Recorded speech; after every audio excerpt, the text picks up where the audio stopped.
அன்பாயுள்ளவர்களே, தற்போதைய பங்கு தந்தை அருள் தந்தை சனித் அவர்கள் பொறுப்பேற்ற பிறகு இந்த திருத்தலம் பலவிதமான முன்னேற்றங்களை கண்டிருக்கிறது என்று சொன்னால் அது மிகையாக.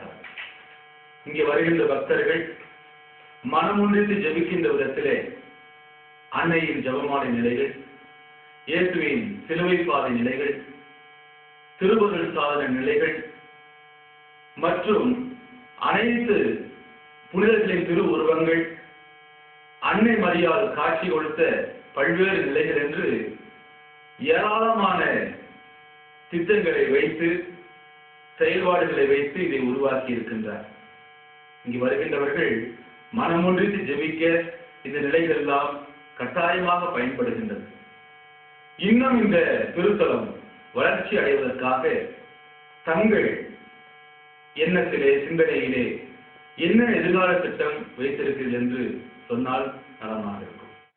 தந்தை பீற்றவர்களே, நீங்கள் ஒரு அருமையான கேள்வியை கேட்டிருக்கின்றீர்கள். வருங்கால திட்டம் என்று சொல்வதை விட நான் ஆயராக பொறுப்பெடுத்ததிலிருந்து இந்த வடவள்ளி திருத்தலத்தை ஒரு மறைமாவட்ட திருத்தலமாக மாற்ற வேண்டும் என்ற ஒரு ஆவல் எனக்குள்ளே இருந்து கொண்டே இருந்தது. எனவேதான் குன்றி பங்கிலே சிறப்பாக பணி செய்து கொண்டிருந்த அருட்தந்தை சனித் அவர்களை இந்த வடவள்ளி பங்கிற்கு மாற்றினேன். அப்படி அவரை அங்கு அனுப்புகின்ற பொழுது அவருக்கு சொன்ன வார்த்தை இதுதான்: நீங்கள் குன்றையிலே சிறப்பாக செய்திருக்கின்றீர்கள், அன்னையின் திருத்தலத்தை நோக்கி அனுப்புகின்றேன், சிறப்பாக செய்தீர்கள் என்ற நம்பிக்கை இருக்கின்றது என்று சொல்லி அவர் அனுப்பி வைத்தேன். அவர் வடவள்ளி சென்றவுடனே நடந்த வளர்ச்சிகளெல்லாம் பார்க்கின்ற பொழுது திரும்பவும் என்னுடைய ஒரு ஆழமான நம்பிக்கை என்னவென்றால், அன்னை மரியாள் இந்த இடத்தை தேர்ந்தெடுத்திருக்கின்றார்கள். எனவே அந்த அன்னை மரியாள் இவரை ஒரு அருமையான கருவியாக பயன்படுத்தியிருக்கின்றார்கள். எனவே கடந்த 2 ஆண்டுகளிலேயே இந்த திருத்தலமானது பெரிய வளர்ச்சியை கண்டிருக்கின்றது. தேவமாலை நிலைகள், சிறுபாத நிலைகள், திருவருட்சாத நிலைகள், அன்னை மரியாள் காட்சி கொடுத்த பல நிலைகள் என்று சொல்கின்ற பொழுது இந்த அமைப்புகள் எல்லாமே இறுதியிலே நாம் யாரை சென்று அடைய வேண்டும் என்பதை மையமாக வைத்து அமைத்த ஒரு திருத்தலமாக அமைந்திருக்கின்றது. அன்னை மரியாள் வெளியாக இறை இயேசு நிலத்திலே செல்கின்றவர்களாக நாம் இருக்க வேண்டும்.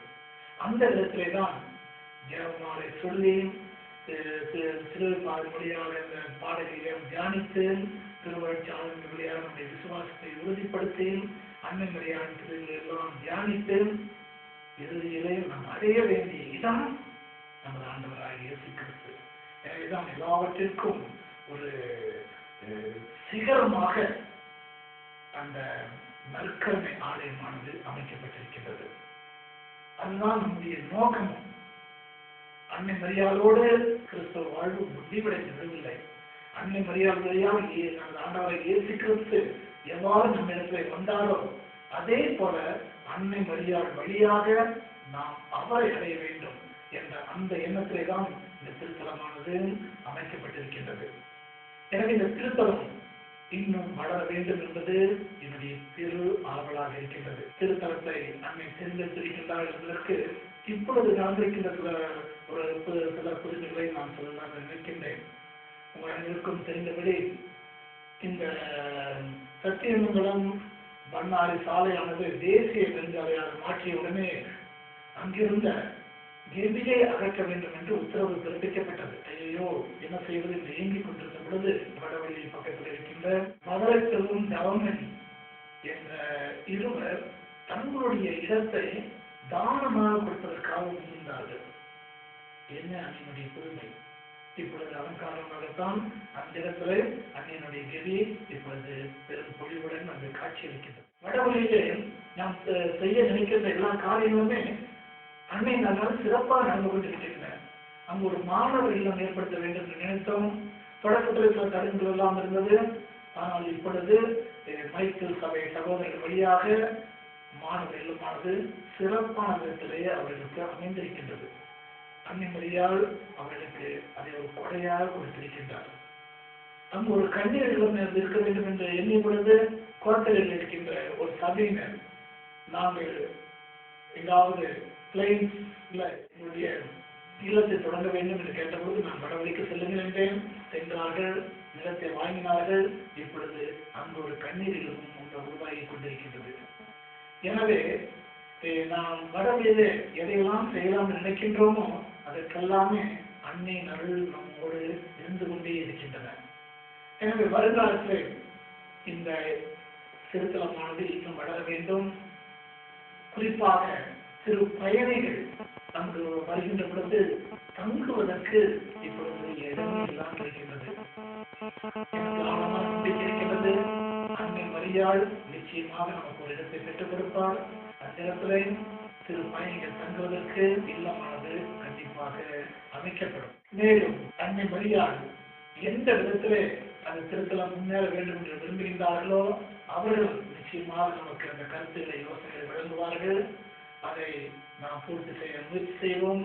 அதன் வழியாக அந்த அன்னை மரியாதை திருத்தலமானது இறைவனுடைய அருளை பொழிகின்ற திருத்தலமாக மாற வேண்டும் என்பதுதான் என்னுடைய பேராவல். அதை நிச்சயமாக அன்னை மரியாள் நிறைவேற்றி தருவார் என்பது எனது ஆழமான நம்பிக்கை. எனவே அன்னை மரியாதையிலேயே அதை ஒப்படைத்து விடுவோம். அவர்கள் என்ன நினைக்கின்றார்களோ அதன்படி அதை வளர்த்தும் என்பது என்னுடைய எதிர்கால திட்டமாக இருக்கின்றது. அன்பாயினவர்களே, இவ்வளவு நேரம் புது வடவெளி அன்னை வேளாங்கண்ணி திருத்தலத்தை பற்றிய வரலாற்று நிகழ்வுகளையும் அங்கே பக்தர்கள் பெற்றுக்கொண்ட பலவித புதுமைகளை பற்றியும் இந்த திருத்தலத்தை இன்னும் அதிகமாக வளர்ச்சியடைய செய்ய தாங்கள் வைத்திருக்கிற எதிர்கால திட்டங்களை பற்றியும் அழகாக எங்களோடு பகிர்ந்து கொண்டீர்கள். அதற்காக அனைவரும் சார்பாக உங்களுக்கு மனமார்ந்த நன்றிகளை தெரிவித்துக் கொள்கிறேன்.